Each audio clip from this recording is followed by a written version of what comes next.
Nu, re. Tikko iznācu laivā. Jā. Šodien mums būs saruna ar Anci.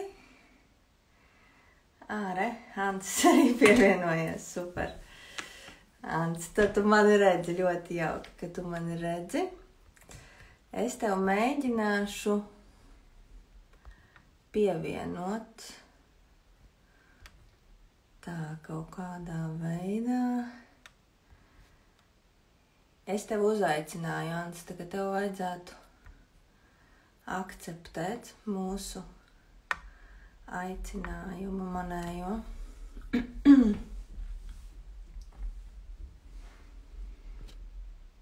Tu man...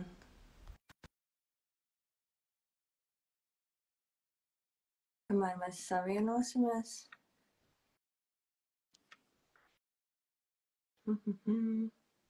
Accept. Iet. Esi tu. Pagaid, man te bērni uzbrauc no visām. Viss kārtībā. Šodien mums būs saruna ar Anci. Mēs esam nolēmuši, ka mums tā vajadzētu iznākt šodien laivā, katram mazliet atsevišķi. Un Ancim visu laiku bija sajūta, ka viņam ir ko pastāstīt, ka viņam ir ko padalīties. Un jā. Un tā mēs esam nevis kopā blakus, bet atsevišķi, lai mums ir vieglāk veidot dialogu un lai nav tā, ka mēs... šajā gadījumā es vairāk uzdošu droši vien Ancim jautājumus un varbūt Ancis... Es ceru, ka Ancis atbildēs. Tā kaut kā, Anci. Kādas tev sajūtas šodien? Es šodien pālos trigerēts jau no paša rīta.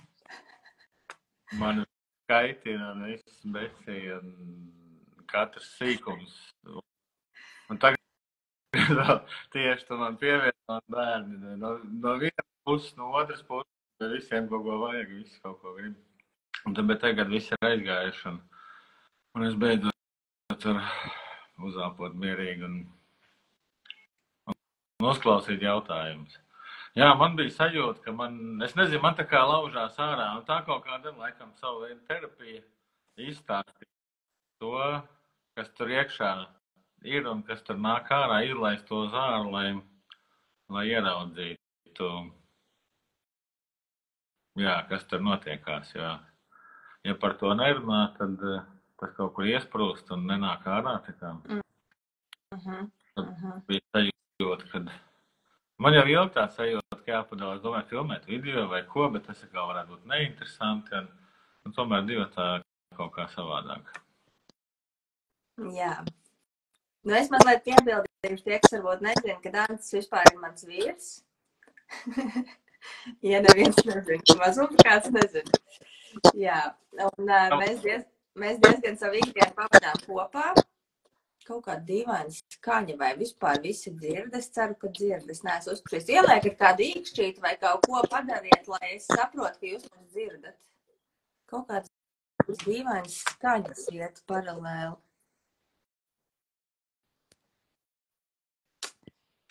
Jā, es nesaprotu, jācer, ka mūs dzird. Jā, Ancis vispār ir mans vīrs, un mēs ikdienā esam diezgan kopā. Un Ancis ir viens no cilvēkiem, kas man blakus, īstenībā ir viens no cilvēkiem, kas visilgāk praktizē praksi. Kaut kā dīvaini trokšņi ir. Man nav. Man gan ir, kur arī raksta, ka ir tāds... Kaut kas dīvains. Es vienkārši dzirdu viņus. Tad, kad es... Telefonu atbalsojās, ja viņš stāv uz datora un skaļrunas un tumbiņas varbūt ir turpat tās. Nezinu, pamēģināt šitā. Tagad ir tās skaņas, kad tu parunāji. Man liekas, ka tā skaņa vairāk ir tad, kad es runāju. Jā, ja atbalsojās. Šobrīd nav. Šobrīd nav vairs. Pazuda. Ir labi. Uzlikt. Jā, un Ancis... Tātad es paturpināšu. Ancis ir viens no tiem cilvēkiem, kurš visilgāk praktizē tāpat kā es. Varbūt viņš nedēļu mazāk praktizē šo praksi, kuru praktizēju es, kas ir dziļā elpošanas praksa, parasimpātiskā elpošana. Jā, un tāpēc īstenībā arī interesanti ar Ansu parunāties, jo Ansis arī ir viens no vīriešiem, kas to dara regulāri. Es zinu vēl vienu vīrieti, kas ir viens pāris, kas mums pievienojās ziemā, Anna ar Nauri. Mums ar viņiem starp citu ir intervija. Ja kāds grib pastīties, var paskatīties. Viņi ir divi, kas praktizē. Es zinu, viņi uzķēra to praksi un praktizē kopā. Nu, tad mēs ar Ansi, es zinu vēl vienu vīrieti, kurš praktizē, viņam gan nav, man liekas, sieva vai draudzene. Bet vispār, man liekas, es skaitīju uz rokas šodien, ka es zinu 3 vai 4 vīriešus, kas tikai praktizē. Nu, kas caur mūsu kursiem ir tā kā pārsvarā, protams, ir sievietes, kā jau vienmēr. Nu tā, Ants, tā kā varbūt tu vari pastāstīt, kā tev vispār šitais sākās un vispār, kas notiek ar tevi. Nu jau, man liekas, 1,5 gads ir pagājis un... Nu, sākās tas viss ļoti vienkārši. Varbūt tas nebija nemaz tik vienkārši. Mēs bijām Gruzijā, bija kaut kāds tas 5 dienu iepazīšanās kurs, kurā Aiga piedalījās. Aiga daudz par to runāja, daudz stāstīja, bet tas man viss tā tur slīdēja garām. Es domāju, kārtējai sakā šitais te kārtējā praksa, kur nu nav jēga, jo es jau biju vīlies pilnīgi visā, kas vispār šeit uz zemes notiekās. Un es esmu tāds milzīgs skeptiķis uz daudzām lietām, nevienam netic, nevienā neklausos un nu tā kā eju pa savam. Un tad vienu dienu Aiga iegāja praksē un iznāca no viņas pēc 15 minūtēm. Nu varbūt tas process tur ilgi kaut stundu. Un es sajūtu, kad telpā parādījies gaiss svaigs, kad kaut kas ir izmainījies. Nekas redzams, bet sajūta ziņā ir izmainījies. Nu, es esmu ļoti jūtīgs uz visādām enerģijām un smalko pasauli, un es ļoti jūtās izmaiņas. Un man bija tā, ka es 3 dienas Aigai teicu, lai viņi man nestāst neko, lai es neko negribu zināt, kārtējies kaut kāds bullshits, un ka nekā tur nav. Un tā, ka viņi iznāca no prakses, tad man bija kauns prasīt viņai, ka lai iedod man arī tā kā ieiet tajā praksē, jo tur bija pieejams tā kā atkārtojams.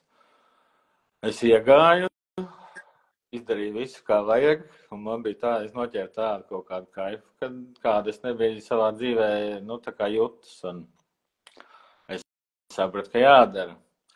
Un kopš tās dienas, man tā liekas, es esmu izlaidis varbūt uz vienas rokas pirkstiem skaitāmas dienas, nu, kad es neesmu gājis praksē. Nu, pa šo 1,5 gadu, 5 dienas es neesmu bijis praksē. Nu, varbūt 6, bet, nu, nezinu, mazāk, ka 10 toči nav bijuši. Tik liels pauzes nav bijušas. Un nu, jā.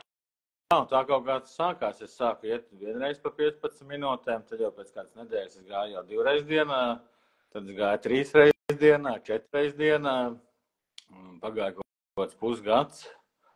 Tie bija pagājušie Ziemassvētki, kad Aiga jau bija pieteikusies apmācībai, jau viss tur, kā lai saka, notikās, un no tā gala atsūtīja praksi, kas ir stundīgā praksa.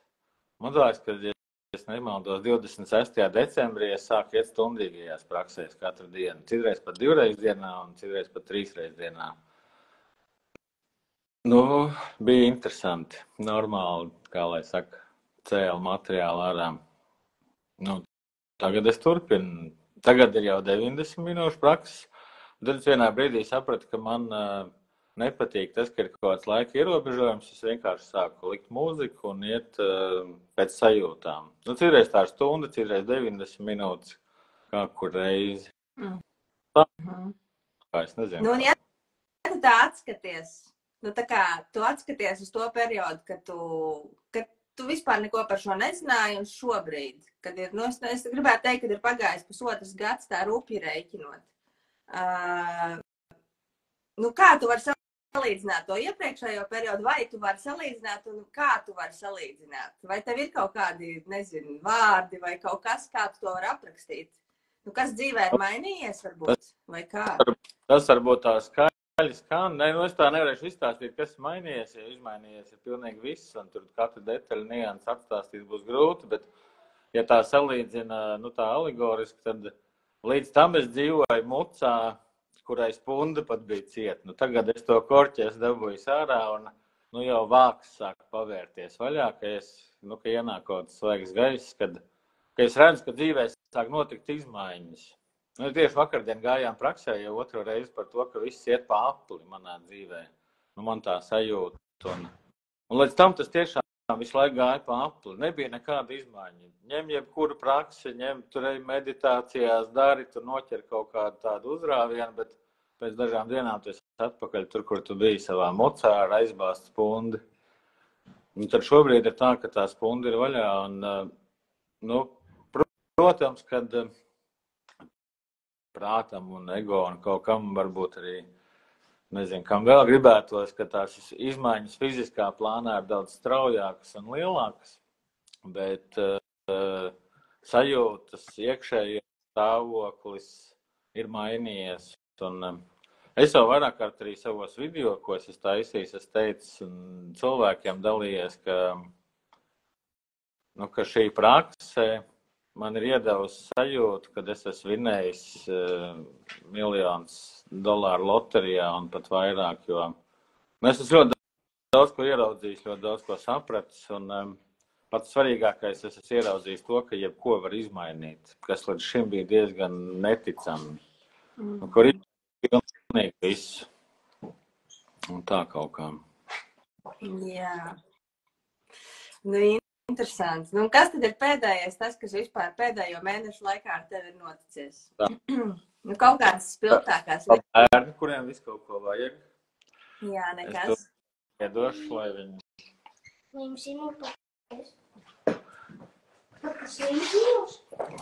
Es nezinu, tā ir kaut kāda līme.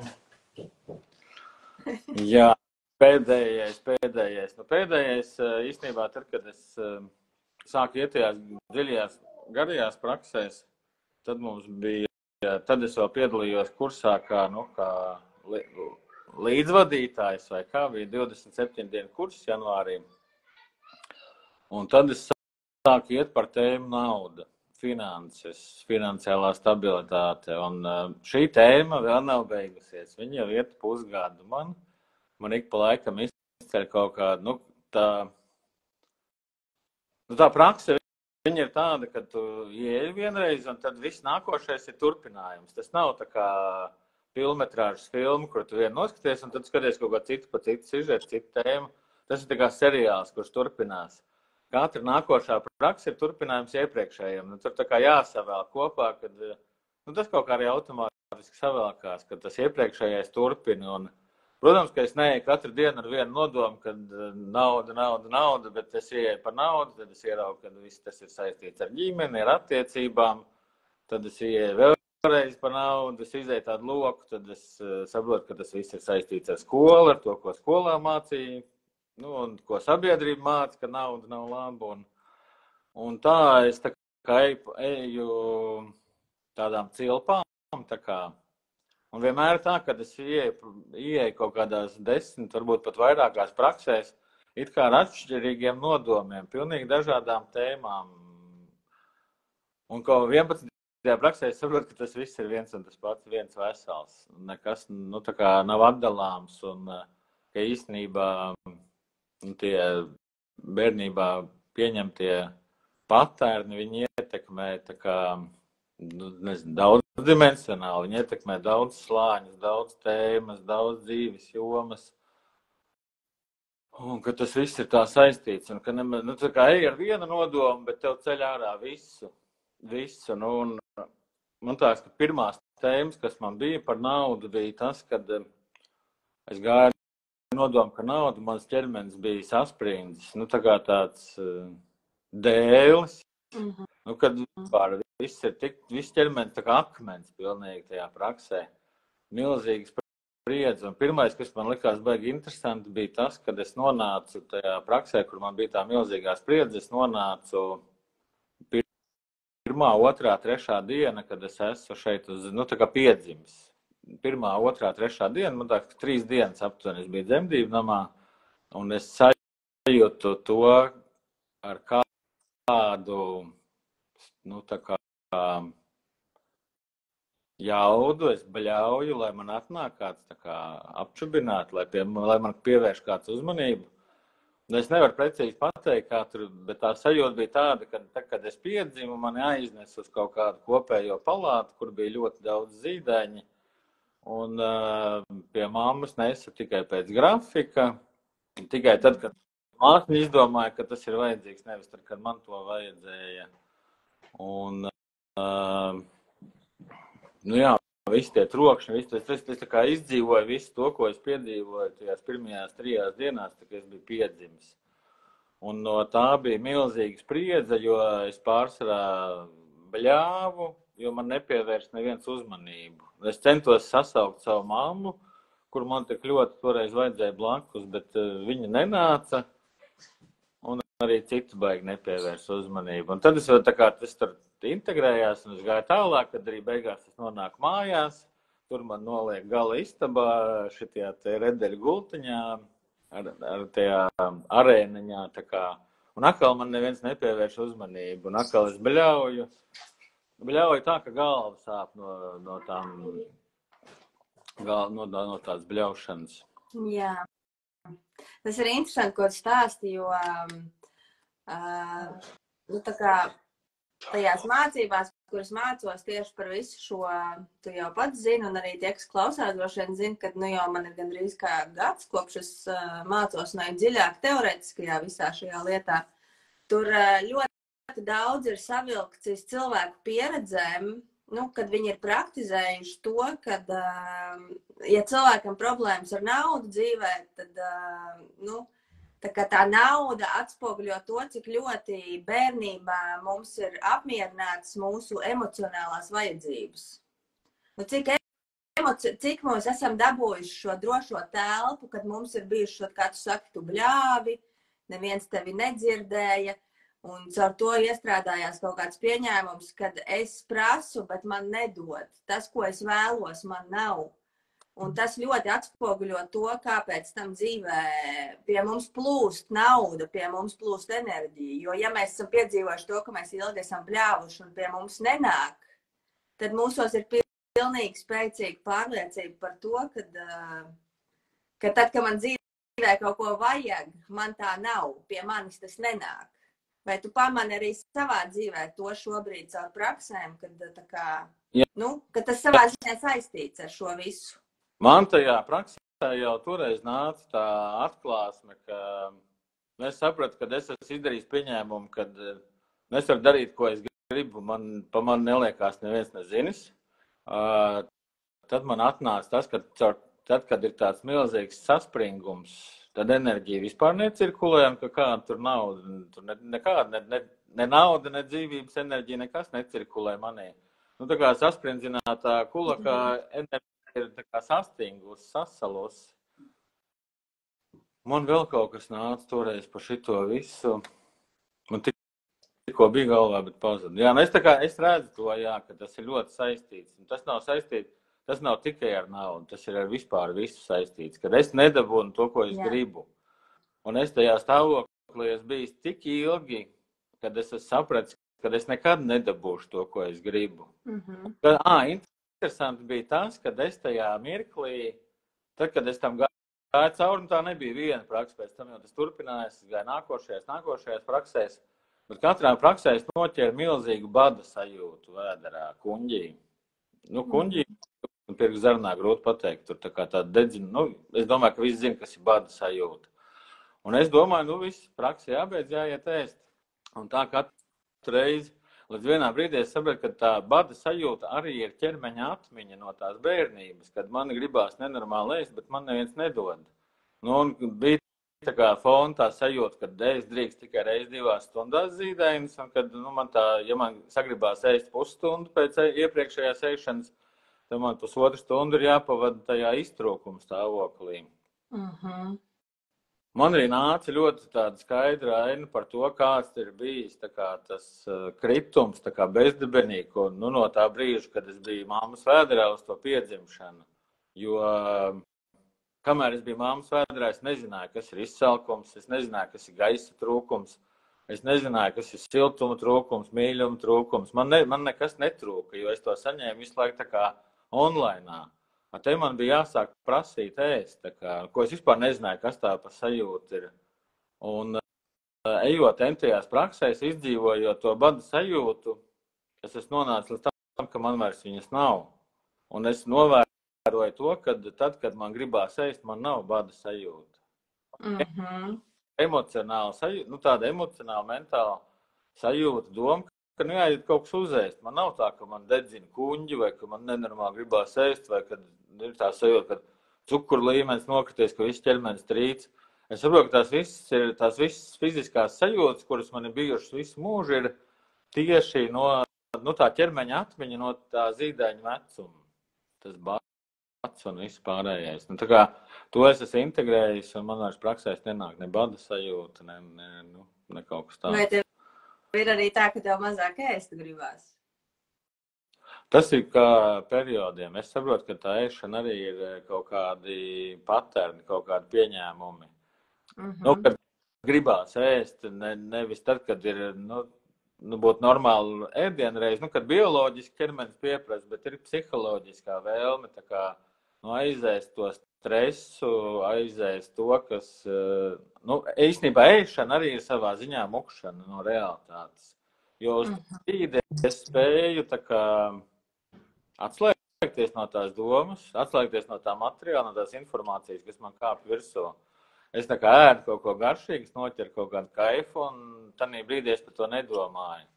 Bet atliek pārstāt ēst, un tā sajūta ir atpakaļ, un paiet laiks, atkal gribās ēst. Tu to domā tā, ka, pieņemsim, emocionāli ir kaut kāds smagāks mirklis, ja es nezinu, tur kāds uzkaitina tevi, kāds uztrigerē, kāds kaut ko, un tajā mirklī cilvēkam ir tā vēlme aiziet un paēst, lai nomāktu to sajūtu, ka viņš ir, pieņemsim, aizskaitināts vai neapmierināts. Tā kā uzēst pa virsu, tā tu to domā, es pareizi saprotu. Jā, es domāju, tas arī ir tā kā programma paterns no zīdaiņa vecuma, jo vienīgais, kas spēja nomierināt, bija mātes krūts un mātes piens. Tur bija tas jau bija tāds komplekss, tas nebija tikai ēdiens, tas bija viss kopā. Un šobrīd, kad man ir kaut kāds tāds iztrūkums, man gribās to mīlestību, lai man samīļo, lai man ir tas siltums un tā, tad es eju un meklēju kaut ko saldu, kas atgādinātu to sajūtu, kas bija bērnībā, kad mamma man paņēma uz rokām un baroja. Jā, jo tā ir tā drošā sajūta. Jā, gribās drošību. Tad, kad ir kaut kāds apdraudējums, ēdienas dod tā kā drošības sajūtu. Jā, šis ir ļoti interesanti. Jā, kas vēl? Tad es arī ieraudzīju visas tā kā attiecības ar ģimeni. Tajā, tur bija kaut kāds mēneši ietvaros tās prakses, bija, kad es sapratu, kāpēc es nekontaktējos ar ģimeni, kāpēc es neciešu kopš bērnības Ziemassvētkus, dzimšanas dienas un visu pārējo. Man izcēlās tajā praksē, kad, ka visiem bija, mana piedzimšana, visiem bija ballīte, bet neviens par mani vispār nelikās nezinis. Bija uzklāt, mātei bija jāklāja galds priekš radiniekiem, nevis jābūt ar mani. Un tā, ka bija tā ballīte, es arī biju tālāk, istabā, lai man nedzird, ka es bļauju, un lai es netraucēju ballītei. Un tad man sāka celties ārā tās sajūtas, ko es piedzīvoju tad bērnībā. Jo es jau visu sapratu, kas notiekās. Es visu filmēju. Un es sapratu, ka es esmu tā kā pēdējā vietā, ka viņiem svarīgāk ir ballīt. Un tad man nāca kaut kādas 2 nedēļas tāds naids, tādas dusmas pret visiem radiniekiem. Es biju gatavs viņus visus nožmiest, man bija tādas dusmas. Ja man kā zīdainim būtu bijusi iespējas, viņus tur tad arī droši vien būtu nožmiedis. Un nenormāls māti, tēvu, kuri izdomā, ka viņiem radinieki ir svarīgāki nekā es. Un tā kā tur man tādā... tā kā cietumā, kad mums būs laiks, kad aizbrauks radinieki, tad mēs apstīsimies, kas tev tur ir, kāpēc tu tur bļauji. Vai tev dibens, lapš vai kas. Tāda bezcerība, milzīga depresija ar to bija manī nostiprinājusies, jo es jau neko nevaru izdarīt. Es nevaru nomainīt savu autiņus, vai pabarot pats sevi, vai paņemt sevi rokās un samīļot. Viņiem svarīgāk ballīt. Un es toreiz sajūtu to, ka tas bija tēvs, kuram tas viss bija svarīgi, un kad viņš bija tāds diktators ģimenē, un kā viņš pateica, tā būs. Un... Tāda man cēlās ārā visu tā informāciju, un es sāku saprast, kāpēc man nepatīk Ziemassvētki, kāpēc man tie radinieki nepatīk, kāpēc man ballītes nepatīk, kāpēc es negribu redzēt nevienu no viņiem, kāpēc es aizgāju no vecākiem un tā tālāk. Nu, tur vesela tā ķēde pēc tam, kā tas viss attīstās. Jā, jo es arī esmu pamanījis ar savām praksēm, ka tad, kad mēs nonākam zīdaiņu vecumā, es tā kā uzķēru uz to. Tas ir caur praksi man atnācis. Es nekad nebiju pastījusies tā uz bērnu, arī pat uz savējo, ka viņš ir piedzimis, kad patiesībā tas bērniņš viņš tik ļoti labi visu saprot, kas notiek apkārt. Viņš saprot, ka ja mammai nāk ciemiņi un viņa stresā, un patiesībā mamma iekšē pat negrib tos ciemiņus.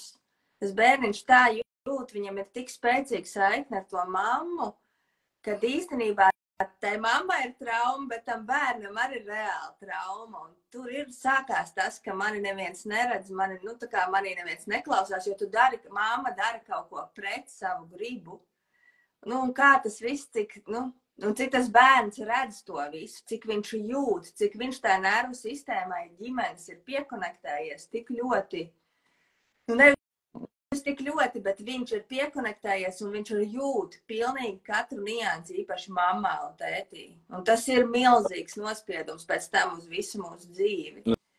Jā. To caur to praksi var sajust, ka tā muca, par kuru es sākumā teicu kā līdzību, kad sākumā tās mucas nav. Zīdainis lasīju visu nervu sistēmas. Es dzirdēju, ko domā tēvs, es dzirdēju, ko domā māte, es dzirdēju, ko domā tur tajā dzemdību namā māsiņas, garām ejošie, blakus guļošie zīdaiņi. Mana nervu sistēma lasīja visas nervu sistēmas, kas bija apkārt. Līdz brīdim, kamēr es sāku pieņemt pieņēmumus, ka to just nav droši, to redzēt nav droši. Un es lēnām sev ielieku tajā mucā, kas ir tāds bruņas, kas mani sargā no visu tā, kas nav droši. Mēs īstenībā nonāca līdz tai atklāsmē, ka mēs piedzimstam ideāli un perfekti. Un tad lēnām mēs izdarām secinājumus, ka mēs tādi neesam. Un padarām sevi tādu, kādu mēs neesam. Patiesībā noņemot visus šos pieņēmumus par sevi un uzskatus un tā tālāk, mēs esam Dieva bērni, radītāji. Mēs tur nav nekāda ierobežojuma. Dvēseles pasaulē ienāk bez nosacījumu. Un tad tie nosacījumi lēnām sāk parādīties. Ka man jābūt tādam, ka man jādara tā. Ja es nebļaušu 2 stundas no vietas, tad man vispār neviens nepievērsīs uzmanību. Un tā tālāk. Kā zīdaiņi. Un tā ir, jā, kad mēs redzam zīdēnu, mums liekas, ka viņš jau neko nesaprot. Viņš tādā bērnu prātā tur kuku, bet īstenībā viņš filmē un ķer vairāk laukumu nekā jebkurš pieaugušais, kurš sevi ir aizstapējis ciet no visām pusēm un nobruņojies tā, lai justos droši pats ar sevi vienā telpā. Jā, es varbūt gribētu tie, kas klausās, varbūt, ja jums kādi jautājumi, mēs ar Anci runājam, bet ja jums kādi jautājumi, jums gribās kaut ko pajautāt, jūs droši jautājat par šīm tēmām vai kaut kas nāk, droši nekautrējieties. Jo mums ar Anci tā kā plūst tā saruna, kā viņa plūst, mēs neesam viņu iestudējuši, un man ir pāris iesūtītie jautājumi, ko es Ancim uzdošu pēc tam, bet tā kā droši varat pajautāt, jā. Varbūt tieši Ancim vairāk, jo viņš tomēr šodien vairāk ir uz jautājumiem. Jā, un tas ir interesanti, un es arī gribēju tev jautāt, es saprotu, ka tev ļoti ir izveidojusies kaut kādā ziņā tā izpratne, un tas caur praksēm tieši tas redzējums, ka daudz kas, ko mēs piedzīvojam dzīvē, labi, pieņemsim, es kā piemēru sevi, man ir 37 gadi, ja? Un, ka patiesībā 80% no tā, ko es šobrīd piedzīvoju, fiziskā ķermeņa kaut kādas izjūtas, kaut kādas pamata lietas, kas manā dzīvē notiek, patiesībā nāk no šī dzimšanas mirkļa, no pirmajām dienām. Vai tu arī to esi tā sajūtis? Jā, es bišķi es to tavu jautājumu arī atbildēšu. Kas ir interesanti, kad šajā praksē, kur es praktizēju, viss notiek kaut kā ļoti dabiski. Katra 15 minūšu praksīt, ko es gāju, viņa man tā kā vēra to spundi, tā kā tās durvis vaļā, tā apziņa paplašinās, un tu sāc redzēt visu cēloņu, tā kā seku likumsakarības, ko es esmu nodomājis, kā tas ir materializējies, kad tāds pats šokējošākais bija tas, kad īstenībā viss tas, kur es atrodos šobrīd, to visu es esmu radījis pats. To mums visur stāsta, bet to ieraudzīt ar savām acīm un sajust, kā tas strādā, ir pilnīgi kaut kas cits. Un, vakardien man bija tā diezgan šokējoša prakse. Man pēdējos 3-4 gadus sāp ļoti rokas, tirpst, locītavas, sāp, tā, kad pleci, rokas, elkoņi, ceļi, man ļoti bieži migrēnas bija bijušas dzīvē. Tā, kad galvaspārks puš un kad vienīgā sajūta, nekādas tabletes nekas nepalīdz. Vienīgā doma ir ieskriet ar galvu sienā, lai, tā kā piebeigt to stāvokli.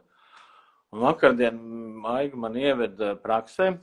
Maiga man reti ved, ja viņa ir aizņemta pārsvarā.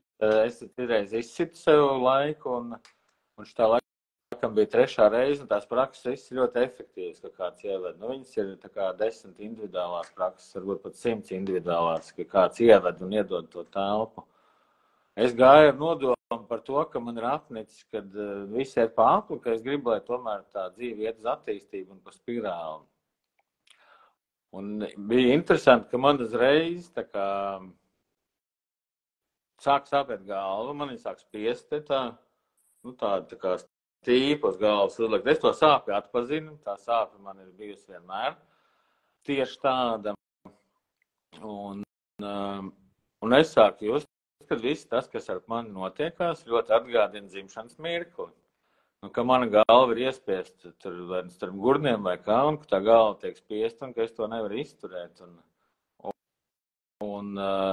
Es tā kā esmu tajā sajūtās, es eju cauri, viņas lēnām integrējās, bet tad sāk sāpēt pleci, elkoņi, visas pārējās locītavas, sāk sāpēt iekšas, sāk sāpēt sirds, nāk milzīgas skumjas un tā tālāk, un tajā brīdī man nāk tā atklāsme, tā sapratne, ka gandrīz visas manas ķermeņa sāpes, ko es domāju, kas ir vecums vai traumas, tā kā fiziskas traumas, ka es esmu kritis vai kaut kā, ka patiesībā tās sāpes es visas jau esmu jutis pirms vispār man ir bijusi viena diena šeit uz zemes. Īstenībā dzimšanas brīdī es esmu dabūjusi visas tās sāpes un katru reizi, kad ir triggers, tā ķermeņa atmiņa tā kā ielādējās apziņā. Tur es jūtu milzīgu nogurumu un milzīgu pārslodzi katrā šūnā. Un interesanti, kad es par šito, man pirms nedēļas mēs gājām, aptuveni pirms nedēļas, tu man vedi ar šo pašu nodomu, un pēc tam es tā kā gādāju malku, un es riktīgā pārslodzē iegāju. Man bija tā kā doma, ka man jāizdara obligāti līdz galam tas process. Man tad sākās nenormāli migrēna, plecu sāpes un viss, un tajā vakardienas praksē es sapratu, ka pārslodze fiziskam ķermenim ir triggers, kas ieslēdz visus tos dzemdību sajūtas manā ķermenī. Un ka īstenībā tā nav, es jau varu rīt uzturu bagātinātājus, es tur varu iet pie fizioterapeitiem un vēl kaut kur, bet tas neizmaina ķermeņa atmiņu. Ka īstenībā visas tās ceļu sāpes, tur jūtīgums un vēl kaut kas, ka tas viss nāk tieši no dzemdībām. Tas man bija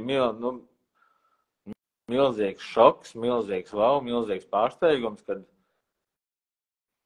tas viss ir tā, kad, es nezinu, kā lai to izstāst, tā kā manā apziņā tas ir, kā to nodot.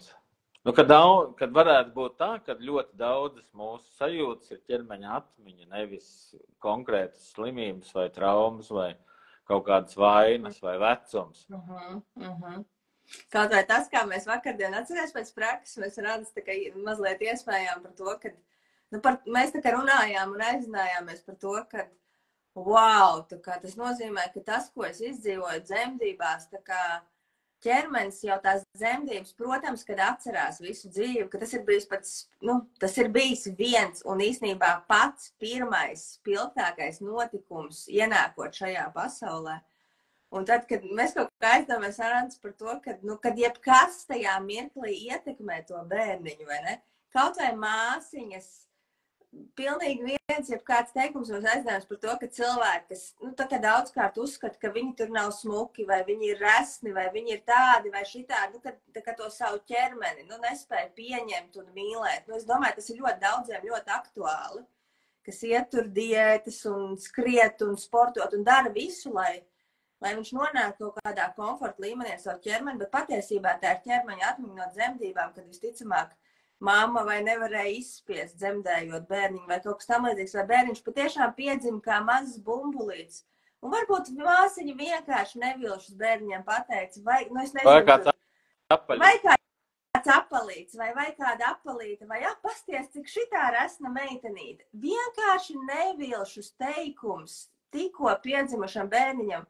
Un kā jūs domājat? Protams, ka tas bērniņš staigā visu dzīvi, viņa ķermeņa atmiņā ir šis teikums, kāda es esmu apalīta, vai apalīts, vai bumbulīts, vai resnīts, vai, tas ir tikai piemērs, bet mēs ar Antu vakar tā kā mazliet līdz tam, caur to, ko Antu piedzīvoja praksē, mēs aizgājām līdz tām, kā tas, un tad mums ir tas, ka mēs varam domāt, tur, es nezinu, cik ēdelīgs, un tu visu dzīvi rīd vienkārši, vai ne?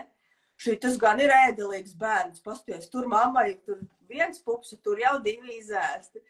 Tās ir tādas, Es atceros īstenībā, ka par Oliveru teica, ka tas gan māti ir apēdis. Jā, vai ne? Bija.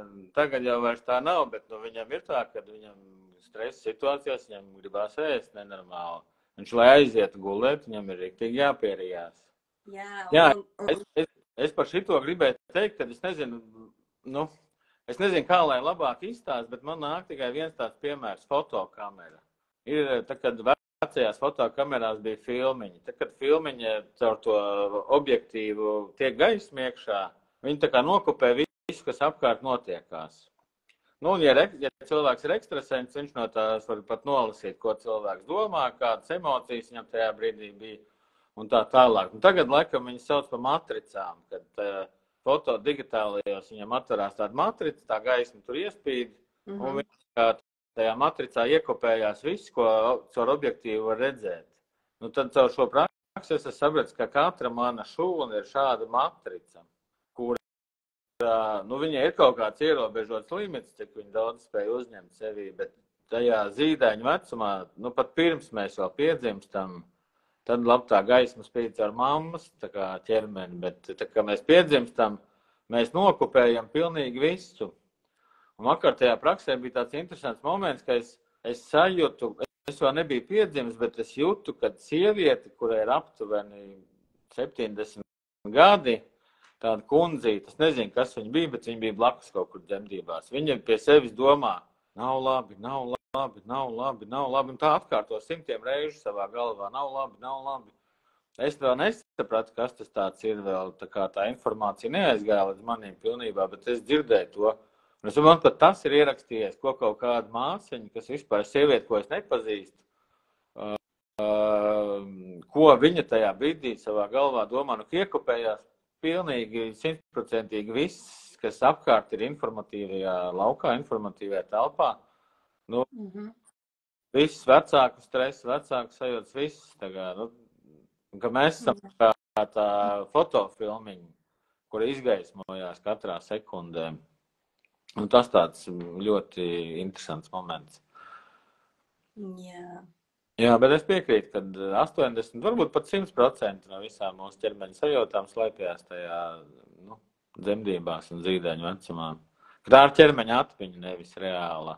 Jā, jo mēs tagad daudz meklējam tās atbildes šajā mirklī. Kāpēc ir mani dzīvē notiek tā, vai kāpēc šitā, vai kāpēc mani bērni pret mani izturās tā, vai kāpēc man ir tādas emocijas kopā ar bērniem, vai, jebkas, es nezinu, kāpēc es vienmēr nokļūstu kaut kādā darba vietā un ir tas un tas. Tad patiesībā atbildi nav šajā mirklī.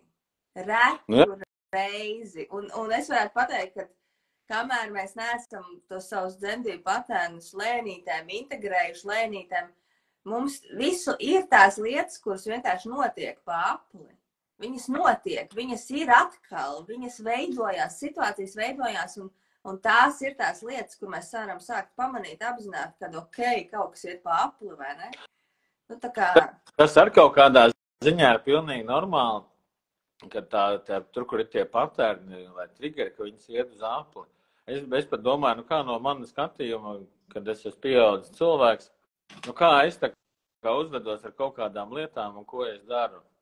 Un es, piemēram, mēģinu tur mājās kaut ko tehniski izdarīt. Es mēģinu izaudzēt foršus tomātus, piemēram. Es audzēju, man nesanāk. Man ir interesanti, kāpēc man nesanāca. Es eju vēlreiz stādu, atkal tomāts, atkal audzēju, atkal nesanāk.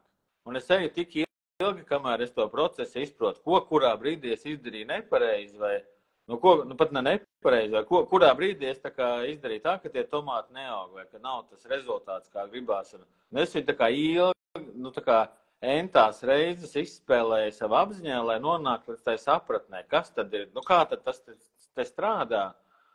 Jo man ir pieņēmums, kad ir tā, man teica, ka tomāti tur jālaist ir, es nezinu, ar pelnūdeni, bet man viņi vienmēr nobeidzās. Un es domāju, pieņēmums man ir, ka jālaist ar pelnūdeni, bet kā tad ir patiesībā? Un tā ir tā vēlme ieraudzīt to patiesību. Tāpēc tas ir tā kā normāli, ka mūsu nervu sistēma visas neizanalizētās, neapstrādātās lietas, visas pieņēmums, ko mēs esam pieņēmuši, kas neatbilst līdz galam, tajā brīdī jau atbild patiesībai šobrīd ne. Viņas tā kā tiek nervu sistēma, viņas izceļ priekšplānā un liek iziet vēlreiz.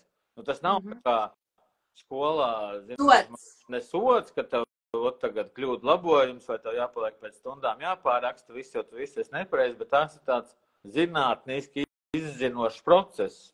Kāpēc mēs to tā darām? Kāpēc mēs gribam, lai kaut kas notiek uz apli? Jā, patiesībā tā ir tāda, mūsu nervu sistēma tiecās šīs lietas integrēt, nevis uzkrāt. Mūsu nervu sistēmā sanāk, kaut kas ir uzkrājies, sablīvējies, ir kaut kas pārāk daudz, un tajā mirklī, ka mēs esam gatavi, mēs ejam visu laiku caur apli, lai mēs integrētu, lai mēs izprastu. Tas jau ir tā kā, īstenībā, ja mēs iedomājam, ka zemeslode, man nāk vienkārši tāda bilde, ka zemeslode ir šūna, un ja mēs turpināsim tā kā līdz šim, tad šī šūna pārvērtīsies par vienu lielu gētliņu izgāstuvi.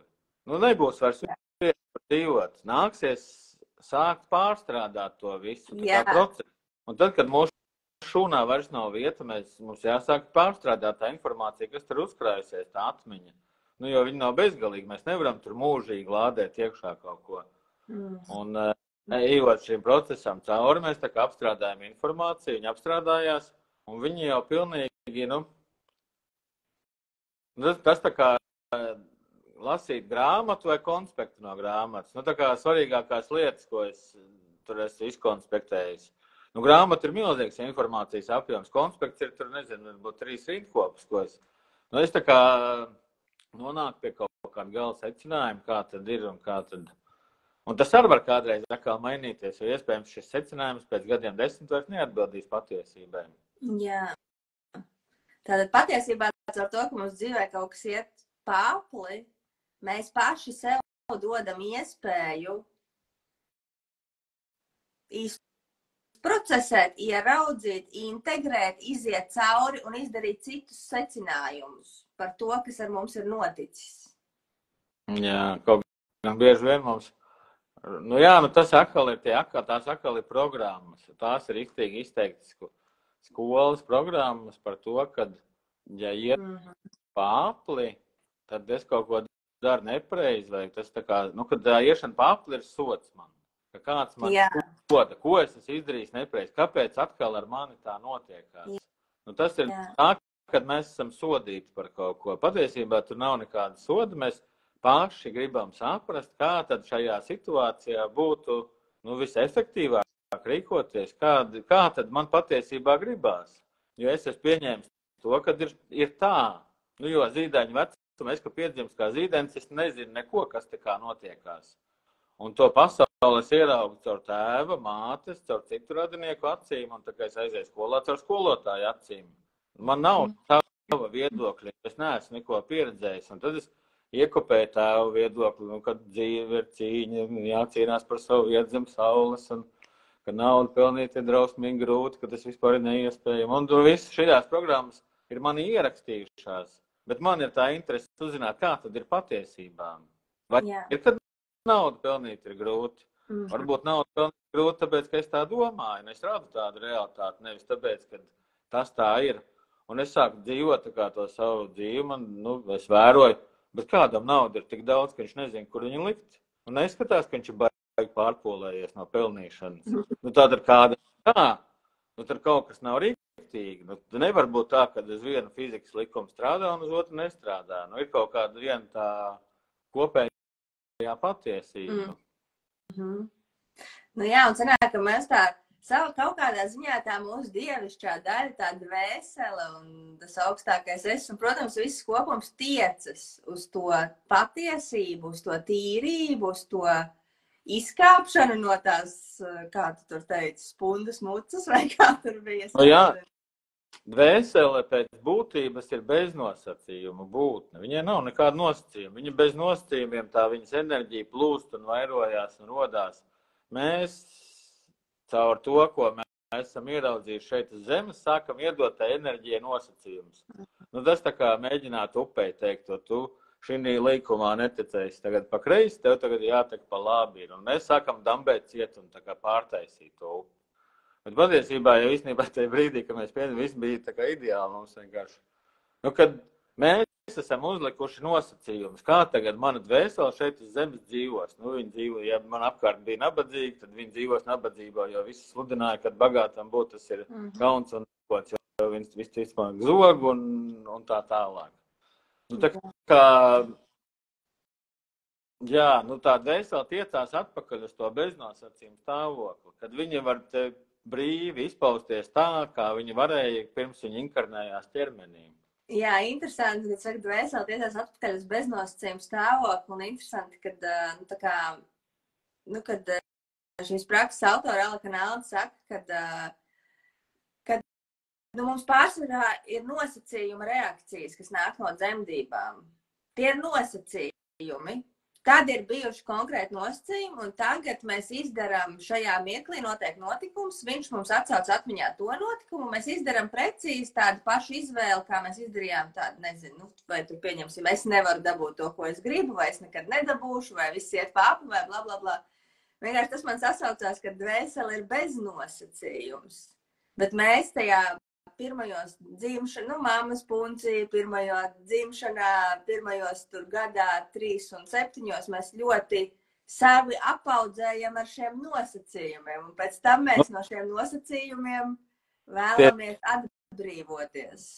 Tie dzīves apstākļi mūs ieliek no. Mēs tā kā, es kaut kur rakstījis, un šitais vispār tā, viens no pirmajiem lielākajiem maniem šokiem bija tas, kad es esmu uzprogrammēts tā kā dators. Mana nervu sistēma, es tagad uzzināju nesen no Aigas, ka tā ir autonomā nervu sistēma. Uzprogrammēta uz reakcijām. Es tā kā zīdainis, nezinu, bērnībā tur rāpoju, pieķēru roku pie karsta kamīna, apdedzinājos, man ir nosacījumi, ka tur, kur ir karsts, tas ir bīstam, tas nav droši man. Tas ir reizi nosacījums, tā kā, nezinu, ja es, nezinu, ko es tur daru. Ja es bļauju, tad vecāki man nepieņem, tad viņi man dusmojās. Tas atkal ir nosacījums. Mēs tā kā, tie apstākļi ir tie, kas rāda šīs programmas. Sanāk, mūs neviens nevar uzprogrammēt, bet mēs tā kā caur apstākļiem izdarām secinājumus. Un caur to paši sevi uzprogrammējam. Jā. Ja katru reizi, kad es bļauju, es dabūtu no tēva bļauku pa muti, tad, tas nav, tā kā es labāk apspriedīšu to savu bļaušanu, tās savas dusmas, nekā katru reizi dabūšu to bļauku. Tas ir motījums jau. Tas ir interesanti. Man gribās piebilst šajā visā, tā kā mazliet papildināt, ka tas, kad mums ir šis nosacījums, ka mēs ierakstam savā nervu sistēmā to informāciju, kad uguns ir karsta un mēs nepiedod, tā kā neskarties viņai klāt, ja? Pārliecība ir tā, ka uguns ir karsta un neskarties, jo tā ir patiesība. Ja es skaršos, es apdedzināšos. Bet ir cilvēki, kas tā ir oglēm. Jā, bet mūsu autonomā nervu sistēma pēc tam šos visus nosacījumus met ārā automātiski.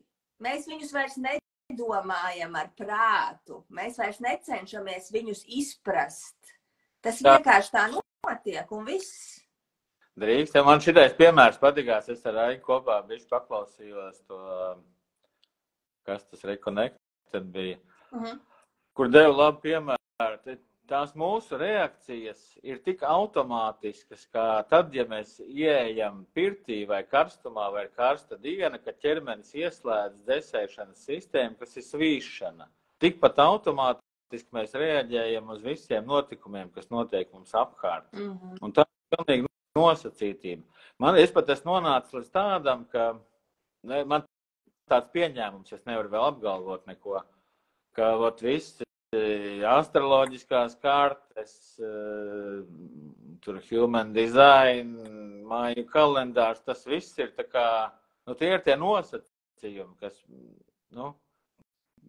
tā kā ar to dzimšanas mirkli iespējams, ka var redzēt, kāda tā programma mums ir, un tie īstenībā, ja man saka, ka es tur kā jaunava nevaru to vai nevaru šito, jo ir tā un tā, tad es redzu, ka tā ir programma no bērnības, ka tas nav tā, ka man ir tāds ierobežojums, ka es kā jaunavu nevaru tur darīt to vai nezinu, vai ar human design, kā ar balto ego es nevaru darīt to tur. Īstenībā tā ir programma, un kad visi šīs kartes vai šis human design, tas bodygrāfs vai māja kalendāra, tās atslēgas vai tas, ir patiesībā mūsu tās programmatūras atspoguļojums. Un ar to mēs varam labāk ieraudzīt to savu programmu.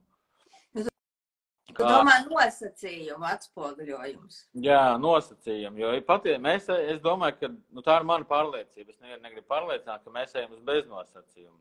Tātad izkāpt no astroloģijas, izkāpt no numeroloģijas, izkāpt no human design, māja kalendāra, visi, kas ir nosacījumi. Ka es esmu cilvēks pēc profesijas, nezinu, tur pavārs, un tie visi ir nosacījumi, kaut kādi ierobežojumi. Viņi ierobežo manas iespējas. Un tas kaut kādā ziņā, to es vēl neesmu sapratis, kāpēc tas ir vajadzīgs, kāpēc mēs ejam caur tiem ierobežojumiem. Iespējams, lai iemācītos no viņiem izkāpt atkal, vai tas ir kaut kāda interesanta. Nav vēl manī atbrīvojusies tik daudz vietu, lai es spētu izprocesēt šo jautājumu, gan jau kādien viņš atnāks. Tādā ziņā man tas ir arī vēl viens prakses bonus, ka es vairs netiecos uzzināt atbildes uz jautājumiem. Es zinu, ka tad, kad pienāks laiks, es zināšu viņas. Un man nav svarīgi tur zināt, kas, kā, ko, kāpēc. Man ir vienīgais, kas man ir svarīgi, kā es šobrīd gribu justies. Ja es jūtu nedroši apdraudās, tad es gribu justies droši, un eju praksē ar to, ka es gribu justies droši. Un pārējais viss notiek, nervu sistēma izdara visu pārējo. Pa lielam. Un tas tā. Vai tas nozīmē, ka tavā dzīvē ir ienākusi arī lielāka paļaušanās uz sevi? Es paļaujos tikai uz sevi. Es zinu, ka neviens neko nevar pateikt, jo viņam nav mana nervu sistēma. Viņš nevar ieraudzīt manas bērnības traumas, manas patērnas, manas kaut kādas ierobežojumus. Neviens to nespēja ieraudzīt. Līdz ar to neviens man nevar pateikt, kas man ir jādara un kā man ir jādara un ko, Es arī redzu to, man ir milzīga kaut kāds patērns, un iespējams dēļ tā, ka vecāki man nenovērtē, ka skolā es tur biju vidēji dumšs un pēc tiem vērtējumiem un tā tālāk man gribās tā kā gudrēties un pierādīt savu taisnību. Un es to redzu, kad Aiga runā, viņa mēģina noformulēt, kad tu runā un mēģina noformulēt nodomu, man liekas, ka es redzu labāk. Ka es tev no malas pateikšu, kā tev labāk tagad darīt, un kad šīs nodoms noteikti atrisinās tavu situāciju. Bet es gan uz tevi, gan uz citiem, kas ir kursos piedalījies, es skaļi neesmu izteicis daudzreiz to, ko es domāju. Bet es esmu ieraudzījis to, kad es šauju galīgi garām, ka tas vispār nav saistīts ar cilvēku un to tēmu. Tāpēc manā dzīvē pārstāja eksistēt guru, autoritātes, un es esmu autoritāte, es esmu savs guru. Ne kā es kā ego vai es kā prāts, bet viss kopums, mana nervu sistēma, man neviens nevar pateikt to, kā ir patiesībā. Un līdz ar to man nav jautājumu, man vairs nevajag nevienu no malas, man nevajag nevienu instrumentu no malas, man nevajag nevienu cilvēku, man neko nevajag. Ja es kaut ko netieku ar kaut ko galā, es eju praksē un, palūdzu varbūt tevi pasēdēt blakus un uzdot pareizos jautājumus pareizajā brīdī, tā kā es iestrēgstu kaut kādā situācijā, ko es nespēju integrēt, bet man tā nevienu nevajag. Un arī dzīve ir palikusi tik interesanti, ka man nevienu nevajag. Neviens seriāls nav tik interesants, neviena filma nav tik interesanta kā šī dzīve. Tad, kad sākām, protams, viņa nav viegla.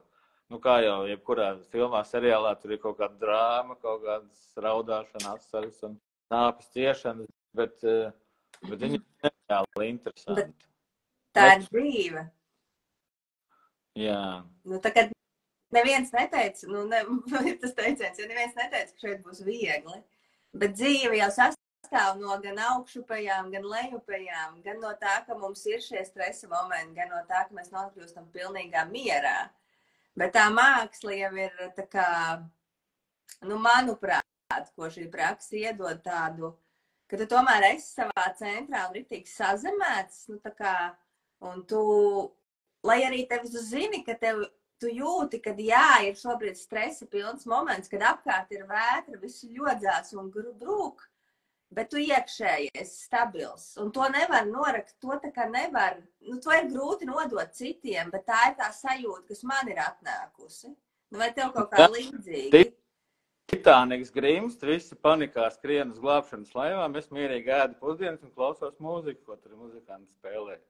Jā. Man ir pārliecība, ka man atnāks īstā sajūta, īstajā brīdī, kas man ir jādara, lai tas viss tā kā sakārtotos, atrisinātos.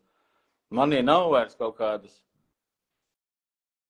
šaubas par sevi. Varbūt kaut kāda patērni ir vēl no bērnības, bet es esmu ļoti stabils, ļoti iecentrēts, ļoti mierīgs. Vienīgais, ka izšūpot, ir jauns materiāls, kas izceļās ārā caur praksi. Vakar ieved praksē, un šodien man pilnīgi viss tā kā triggerē. Bērni, tur komentāri Facebookā, rakstiņi, posti Facebook, visi tā kā kāp virsū. Bet ja es spēju noķert to, ka tas ir materiāls, ka tā nav šī brīža situācija, kad es tā esmu juties kaut kad agrāk, un tad man tas, es tam izēju cauri, tā kā nekas. Es nezinu, kā to norakstīt. Man nav tas, kas bija agrāk. Agrāk es ķēru paniku. Man likās, ka man jārēģē uzreiz, jāglābi situācija, jārisina kaut kas. Tagad es ļauju, ja man ir dusmas, es ļauju sev dusmoties. Gribās bļaut, es bļauju. Es pieņemu sevi, un es redzu caur to, ka mēs te kaut kad nezinu, mums bija tāds normāls strīds un kašķis un bļaušana ar tevi.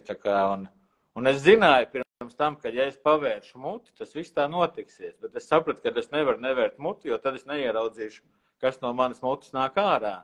Ar ko tad es neesmu apmierināts šajā situācijā, ko gribās savādāk un labāk. Un es pavēru muti, bija ļoti nepatīkama situācija. Mēs tur sabļāvāmies, jau gājām pie šitā notāra šķiršanos bez muti.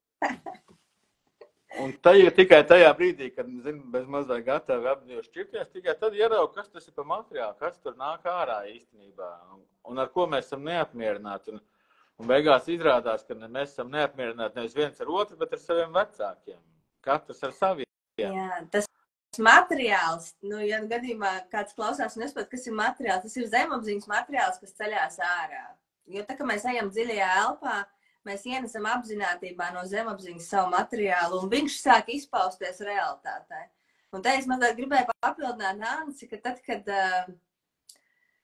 ja mēs Ancis pieminēja, ka mums bija tāds saspringts strīds, vai kā to teikt, ja mēs šajā mirklī, ja Ancis būtu apturējis to, ko viņš grib teikt man, tad šis strīds nebūtu noticis. Taču ko darītu Ancis, kas notiek nervu sistēmā tajā mirklī? Ancis turpina uzturēt savā nervu sistēmā spriedzi caur to, ka viņš nepasaka. Viņš turpina uzkrāt stresu caur katru lietu, kur mēs sevi automātiski nobloķējam vai apzināti pat nepasakam kādam to, kas mums nāk uz āru, mēs patiesībā krājam sevī spriedzi. Un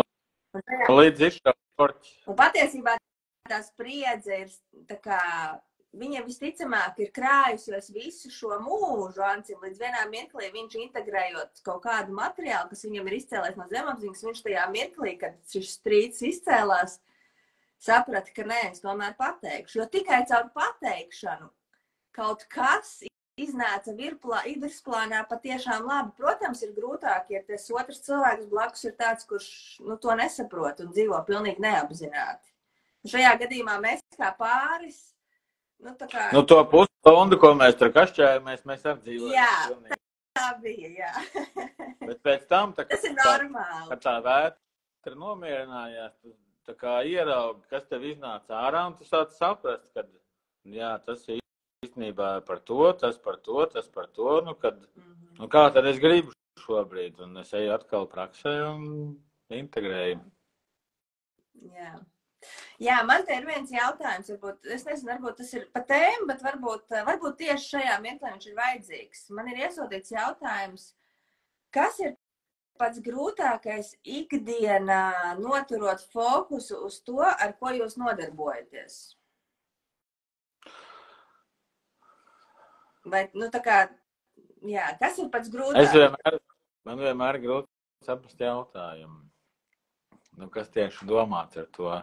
Bet pats grūtākais, tā kā ārpus praksē vai kur? Dzīvē, kas ir tev pats grūtākais, lai tu noturētu fokusu uz to, ar ko tu nodarbojies? Ja ņem vērā, ka es nezinu, kas ir tas, ar ko tu nodarbojies.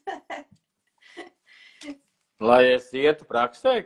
Kas ir mans grūtākais, kas man jādara, lai es varētu iet praksē? Es nezinu, tu vari atbildēt, kā tu saproti šo jautājumu. Kopš šeit praksē visa man dzīve ir praksa. Es nevaru atdalīt. Kā lai saka, tie skolotāji vai kas tie cilvēki, kas praktizē šo praksi jau pāris 10 gadus, viņi saka, ja ieiet vienā 90 minūšu praksē, tad materiāls ceļās aptuveni nedēļu ārā.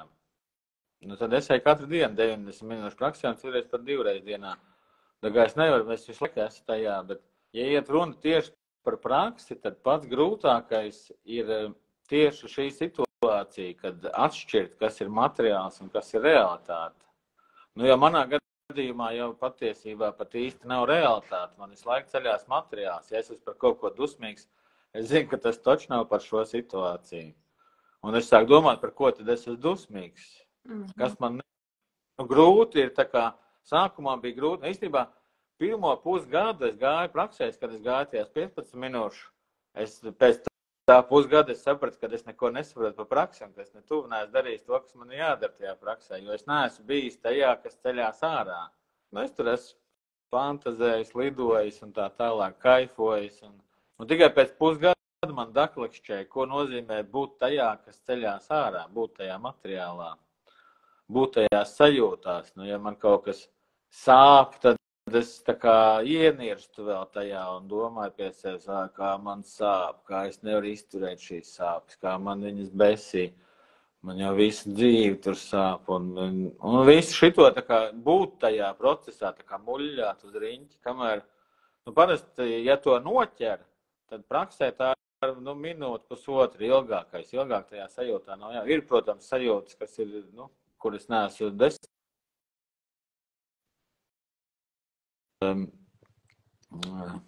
Jā, tā kā ir grūti būt tajā materiālā vai noķert, ka tas ir materiāls. Man bija tāda daudz prakses, kur es šeit praksē ir jau pagājis kaut kādu stundu 20 vai stunda. Man sajūt, viss man jāceļās un jāiet, viss jau praksa beidzās. Īstenībā tikai tajā brīdī tas tā kā nostrādāta programma, tas patērns, ka man jāceļās un jāiet un jādara kaut kas. Ko es te guļu? Tas jau pa ilgu stundu gulēt nedrīkst. Patiesībā tas ir tas materiāls. Jā, tas, ka man liekas, ka praksa ir beigusies, ka jāatcerās, ka tas ir materiāls, vai kad praksē man ir bada sajūta, un man liekas, man jāiet paēst. Tas taču, jo strādā tā automātiskā reakcija. Man automātiski, ja man ir bada sajūta, man automātiski gribās iet ēst. Man liekas, kāda praksa svarīgāks, taču paēst. Un es vienreiz domāju, nē, vai es pamēģināšu, kā tas ir, ka tā bada sajūta. Un es turpinu elpot, tajā dziļajā elpā, un paiet pusotru minūtu, un nav vairs šīs bada sajūtas. Un kā tā? Pirms pusotras minūtes gribējās ēst, un tagad vairs negribās. Tomēr ir materiāls, nevis realitāte. Jā. Šis ir Jā. ļoti interesanti, ko tu stāsti, jo es tā kā to neesmu sev tā noformulējusi, bet es caur tavu teikto to tikai šobrīd saprotu, ka tā automātiskā reakcija, kas notiek mūsu autonomijā nervu sistēmā uz kaut kādām mūsu ķermeņa emocionālām, ķermeņa sajūtām, emocionālām lietām, prāta, tā kā mentālā plānā, kas notiek prakses laikā, ka brīžam, kad tas materiāls nāk uz āru, mēs vēl viņu neatšķiram, mēs arī prakses laikā varam pilnībā sākt izpausties pēc tā automātiskā. Celties, iet ēst, skriet projām, vai man nekas nesanāk, vai es negribu, vai tur šī praksa nestrādā, vai jebkas. Un tas patiesībā ir mūsu autonomā nervu sistēma, kura izmet tā kā to veco reakciju. Bet tas tā ir. Es to esmu novērojis, ka ar katru nodomu pirmās prakses, tas arī ar nodomu, es nezinu, ka es gribu uzlabot tur, lai man ģimenē harmoniskākas attiecības ar sievu un bērniem un tā tālāk. Un man pirmās 2-3 prakses, es pat tā kā met ārā, ko es neapzinos, kas tāds ir. Jā. Tā kā tikai pēc kaut kādas 2., 3. prakses es sāku saprast, ka tas, ko es domāju, tas taču ir tas materiāls. Es noguļu to pusotru stundu, domāju, ka nekas nenāk, nekas nenotiek. Tikai viena doma, ka varētu iet kaut ko padarīt. Un tikai pēc tam es saprotu, ka tas iet kaut ko padarīt ir tas, kas ceļās ārā. Un tas kaut kādā ziņā ir grūtākais, ko noķert. Jā, vienmēr sakot, īstenībā tā atbild uz to jautājumu, ka kas tad ir pats grūtākais ikdienā noturot fokusu uz to, ar ko mēs nodarbojamies. Ja tās nodarbošanās veids ir domāts praktizēt un dot to cilvēkiem un tā tālāk, tad vairāk vai mazāk tas ir šis, es piekrītu Ants tev, ka tas ir atšķirt savu zemapziņas materiālu no tā, kā tad ir patiesībā. Jo caur praksi mēs to zemapziņu nesam apzinātībā, un nevienmēr mēs esam gatavi redzēt to, kas nāk šeit apzinātībā. Mēs dažkārt viņus stūmjam atpakaļ pat. Pašā praksē varētu pat teikt, ka pats grūtākais ir ieraudzīt to, kas ir ārpus fokusa. Jo es eju praksē, man ir fokus uz kaut ko, jo man ir ekspektācija, kas tagad notiksies. Kaut kāda, jebkāda. Iepriekšējā bija tā. Tad jau šoreiz kaut kas līdzīgs būs. Un es tā kā fokusējos uz kaut ko. Bet tas, kas reāli notiek, ir ārpus fokusa. Es domāju, es tagad skatos uz datora ekrānu, es esmu piespiedis pogu, lai viņš ieslēdzās un neslēdzās, un nekas nenotiek. Bet patiesībā tā poga ir ieslēgus kaut ko, tās manas domas, ko es domāju par to, kāpēc dators neieslēdzās. Kad fokus kaut kā apgriežās uz riņķi, kad ka man ir jāfokusējās uz turieni, ar ko es fokusējos, nevis šī ir sarežģīta. Jā, interesanti. Arī nevis fokus. Jā, jo tu jau nevari tā kā prakses laikā ejot. Mēs neviens patiesībā nezinām, kas ir mūsu zemapziņā. Mēs nezinām, jo mēs dzīvojam ar to, mēs nezinām tos 80% savējos apzināti, bet prakses laikā mēs viņus nesam apzinātībā. Līdz ar to, protams, ka tev ir ekspektācija par praksi viena, bet notiek jau apzinātībā nāk tas, ko tu vispār neesi nekad pat iedomājies, ka tas varētu tā kā nākt pie tevis. Un tad tu lēnām, kamēr tu izprocesē, kamēr tu ieraugi, kamēr tu saproti, kamēr tu uzķer, es taču eju pa apli kaut kādās lietās, tā tad varbūt es arī dzīvēju pa apli, nevis varbūt, jo praksē notiek viss tas, ko mēs pieredzam dzīvē. Un tas vienmēr tā ir 100%. Vakardien, kad tu man vedi praksē, es tā kā iedomājies, kā es eju par to, lai iet uz attīstību, un es sākšu redzēt, kas man tā kā bremzē to. Man vispār nebija ne mazākās priekšnojauts, ka es pēkšņi sajūtās nonākšu mātes vēderā tieši tā kā dzemdību mirklī. Tad liekas tam, protams, par neticami, kad kā tas tā var būt, un tiešām, un tā kā, tur ir kaut kāda, kas sāk tā kā to procesu bremzēt, ka tā nevar būt, ka tā nav patiesība, ka tas tā nevar, kā es varu vispār to atcerēties, vai nevar taču tā būt, bet tad vienā brīdī tā kā atlaiž to, kad ir tā kā ir, tad sāc saprast, ka ka to galvu jau dzemdībās taču spiež, un es esmu redzējis, kā dzima Olivers, es piedalījos. Un viņam galva bija saspiest, viņam pat bija sabiedrīta, tā galva bija deformēta no dzemdībām. Un tad man sāk sāpēt pleci, un es domāju, cik loģiski, ka pleci taču ir platāk pa galvu. Kā viņi iet cauri, kad īstenībā. Un tad man ir sajūta, ka man tā kā skrūvē jāsāk griezties uz riņķi. Un es saprotu, ka pareizi dzemdībās jau ir kaut kāda tas.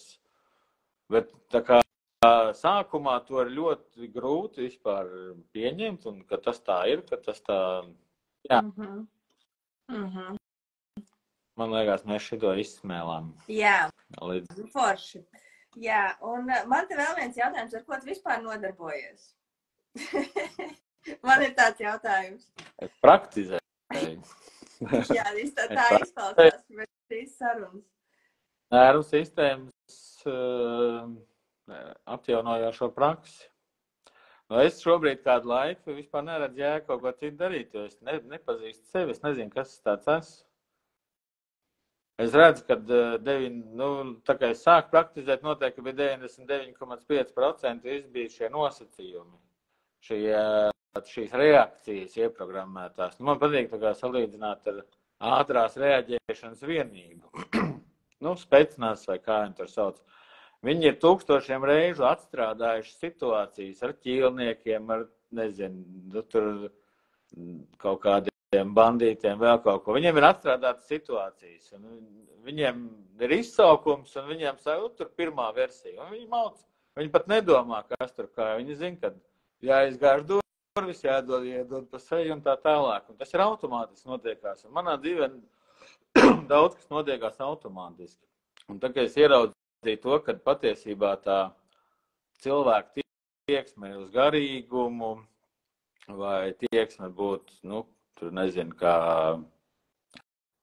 tur daudz liek par autoritāti Steve Jobs un vēl kaut ko, kas ir tāda, kas ir sasnieguši kaut vai sportisti vai vēl kaut kas, ka tas īstenībā ir tā trauma no tā, kad mūs vērtē bērnībā un nenovērtē. Tāpēc mēs cenšamies būt nenormāli labi, tur labākie, ātrākie. Ka mums kaut kā ir jāpierāda sevi, jo mēs jau neskaitamies, ja mēs esam vienkārši tāpatās. Un ieraugot visu šo, es saprotu, ka es nezinu, jo visu tā, kas no manis nāk no tām iekšām, no tā autonomās nervu sistēmas, ka tie ir kaut kādi nosacījumi, kādam man ir jābūt, lai es šajā pasaulē izdzīvotu, vai arī, lai man pieņemtu. Ka es nedrīkst tur dusmoties, nedrīkst bļaut kafēnīcā sabiedrībā, nedrīkst, neko es nedrīkst. Man tā, jebko es darīšu, man nepieņems un tā tālāk. Un ka man vislāk gribās to pieņemšanu, tā kā es šobrīd galvenokārt nodarbojos ar tādu materiālu integrēšanu. Bet ir arī lietas, ar ko es nodarbojos ārpus prakses. Viņi šobrīd tāds izpētes process. Un, tas arī īstenībā es sāku domāt vakardien, ka tas arī saistīts ar paternu. Man ļoti patīk vērot, kā aug un attīstās lietas. Manā dzīvē nekas neattīstās. Manā dzīvē līdz šim ir bijis tā, ka viss nomirst vienā brīdī un sākās viss no gala. Jebkurš biznes, jebkur ideja, viņi nomirst un man atkal viss no nulles jāsāk ir. Bet man ļoti patīk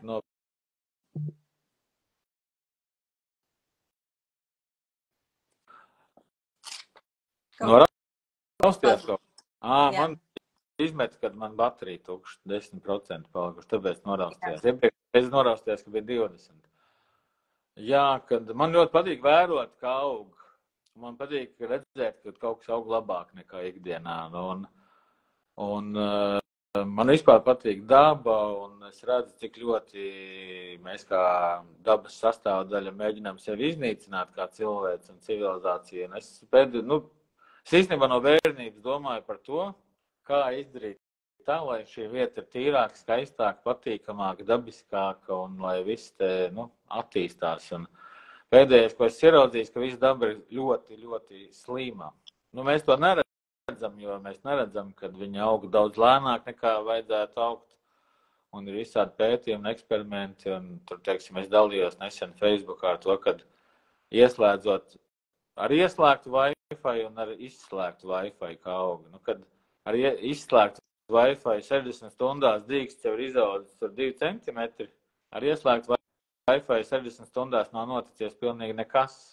Un tas ir skolā veikts eksperiments, ko skolotājs, es nezinu, vai bioloģijas skolotājs vai kas tur ir, bija izdomājis tā kā uztaisīt ar bērniem eksperimentu. Un viņi tā kā ietina folija kastē gan Wi-Fi, gan tās sēklas, nu, lai izveiktu tā. Nu, tā kā man ir tā kā nevis mērķiecīgi, bet tā kā nevilšas vēdis laik tajā virzienā. Pie manis nāk informācija, kā audzēt bez pesticīdiem, bez ķīmijas, ka patiesībā dabā, nu, viss tie kukaiņi, kurus mēs indējam, viņi nāk tikai tāpēc, ka augs bļauj, es esmu slims, tā kā es mirstu, palīdziet man nomirt ātrāk. Tāpēc kaitēkļi, tur kaut kādi kukaiņi, parazīti, slimības, sēnes, kas veselam augam nemetās nekas tāds virsū. Un, jā, un tad ir vēl viens tāds, nu, tas tā kā saistīts, un man šobrīd ir tāds, man ļoti aizrās viens augs, kur sauc Pavlovnija vai Paulovnija, nu, tie nosaukumi princešu koks vai Ādama koks, viņš ir, nu, ļoti tāds, viņš ir ļoti daudz skābekla ražo, absorbē ļoti daudz CO2, viņš ļoti ātri aug un visādi tāds, nu, attīra zemi no smagajiem metāliem. Ļoti daudz īpašības, ļoti daudz plusu, viņš ir visdzīvotspējīgākais, visātrāk reģenerējās un tā tālāk. Un viņš īsti nav paredzēts Latvijas apstākļiem. Un te, ka viņi ieved, visi aplauzās un nesanāca. Un man patīk tādi izaicinājumi, kur citiem nesanāk pamēģināt, lai man sanāk. Un tā, kad, nu, mani brāļi jau ar to nodarbojas, viņi jau audzē un viss tur notiekās. Man atkal nāk informācija, un šobrīd tā mana galvenā tēma, kas man interesē, ir elektrokultūra. Jo patiesībā visi augi, visi mikroorganismi, viss ir nu, tā kā pārtiek no elektrības un no zemes elektromagnētiskā lauka. Tas, ko es pētu, ko es eksperimentēju, ko es iedziļinos, un tā ir tāda man galvenā nodarbe. Nu, vēl es iespējams. Vai tu par šo mums pastāstīsi kaut kad atsevišķi? Es nezinu. Ja kādam interesē, ja būs jautājums, būs atbildi, nebūs jautājumu, nebūs. Jā. Nu, lieki dzēsēt muti un tērēt laiku man negribās. Jā. Tā, man par šo bija sajūta, ka man ir tas jādara. Nu, ja man būs sajūta, ka man jādalās ar to visu. Bet es no sākuma gribu to visu pats pārbaudīt, un man liekas, ka es nevis stāstīšu, bet jau nākamgad pavasarī, vasarā uzaicināšu jūs uz plantāciju, kur to visu varēs dzīvē apskatīties, ieraudzīt un pārliecināties, kā tas strādā. Jo, nu, tā kā es redzu, ka tie apstākļi, ko rada tā elektrokultūra, ko rada tas augs vai koks, ka tā varētu būt tāda riktīga oāze, kur izbaudīt to, kā tad ir patiesībā dabā. Jo šobrīd dabā nekur nav dabiski apstākļi. Es te varu izstāstīt vienu piemēru, kur Kanādā zinātnieki, ja kāds zina, tad Kanāda ir apdzīvota tikai 100 km no Amerikas robežas, tāda maza strīpiņa. Viss pārējais ir neapdzīvots, jo tur ir kalni, koki, lāči, un nu, tur nav iespējams dzīvot. Viņa aizbrauca no civilizācijas prom aptuveni, es nepateikšu kilometru, tas pāris 100 kilometrus, kur nav ne elektrība, nekādas civilizācijas pazīmes, nekāda, ne Wi-Fi, ne internets, nekā tur nav. Un viņi paņēma tā kā divas grupas. Vienu grupu ielika vienkārši augt, un otru grupu viņi ielika Faradeja būrī. Faradeja būris ir tas, kas izolē visus elektromagnētiskos laukus, nu, mākslīgos elektromagnētiskos laukus, kaut kāds zemes elektromagnētiskais lauks vai kosmos, tur vajag iet cauri tur.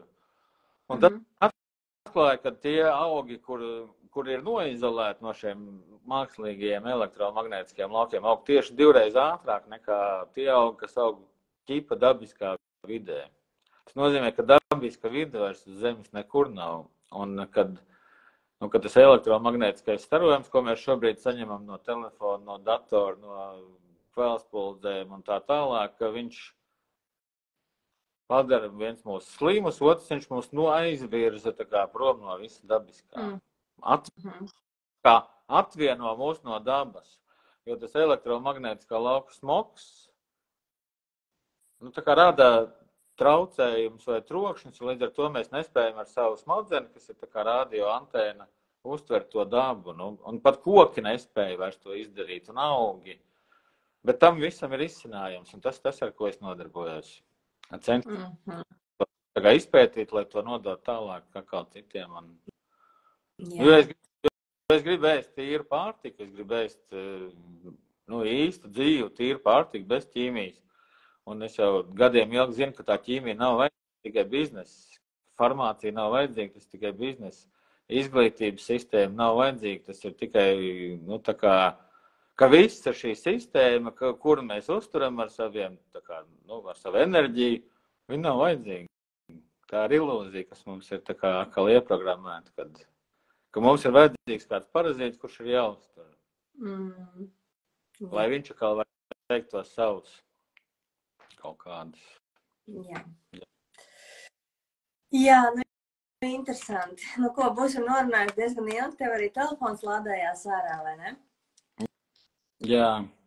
Mēs varam kādu parunāt, ja kādam būs interesanti, bet varam arī nerunāt. Jā, tad jau redzēs, sajutīsim. Jā, paldies visiem, kas bija klātesoši. Ir tādi, ka es skatos, kas visu sarunu ir noklausījušies. Un no sākuma līdz beigām man ir tiks prieks par jums. Un prieks, ka jūs bijāt klātesoši un gan jau daudz skatīsies ierakstiņā un tā. Un mazliet ar Ants esam aprunājušies, bet Ants ir tā, ka viņš sāk runāt, tad viņš varētu runāt un grāmatu sarakstīt. Man ir bērnības trauma. Es bērnības agrā bērnībā biju ļoti runīgs. Man ģimenē viņi nespēja izturēt, jo es arī runāju 24/7. Tā kā bez apstājas. Protams, viņi man par to lamāja un brāļi citreiz iekaustīja un vēl visu kaut ko un teica, lai es aizveru muti. Man ir uzkrājies, un tāpēc es varu runāt daudz. Un, ja kādam interesē, es varu pastāstīt to, kas man ir iekšā. Bet, tā ir kaut kāda bērnības trauma, ka man ir tik svarīgi izrunāties īstenībā, jo, kāpēc, lai es kādam kaut ko stāstītu? Jā, tas ir smieklīgs. Jā, rekā, bija interesanti, paldies, Aija raksta, jā, un ļoti interesanti pētījumi, jā, un būs cilvēki, kuriem interesē, par to nešaubies. Es to visu paturēšu kādu brīdi noslēpumā, lai jums ir lielākā interese.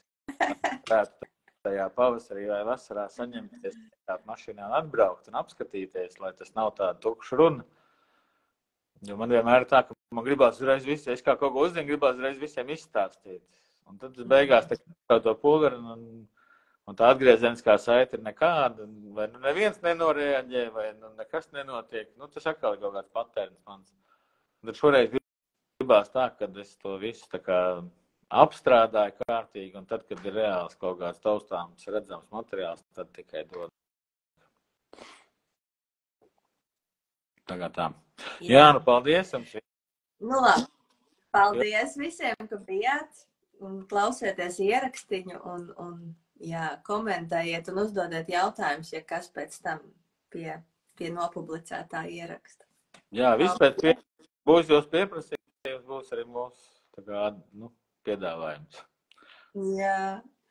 Paldies un lai visiem forša diena. Atā. Čau.